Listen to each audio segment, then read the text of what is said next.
একজন রাইডার ব্যস্ত সড়কে বাম দিকের লেনে মোটরসাইকেল রাইড করে যাচ্ছে। সড়কের সামনে একটি ইউটার্ন রয়েছে, কিছু বাহনকে ইউটার্ন নিতে দেখা যাচ্ছে এবং সড়কের বাম পাশে একটি মোটরসাইকেল উল্টো পথে আসছে। এই মুহূর্তে কী ধরনের ঝুঁকি থাকার সম্ভাবনা রয়েছে বলে আপনি মনে করেন?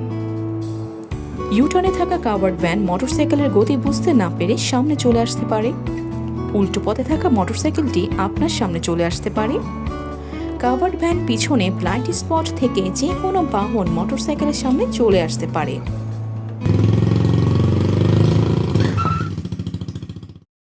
কাভার্ড ভ্যান পিছনে থাকায় ব্লাইন্ড স্পট থেকে হঠাৎ একটি মোটরসাইকেল আপনার সামনে চলে আসে।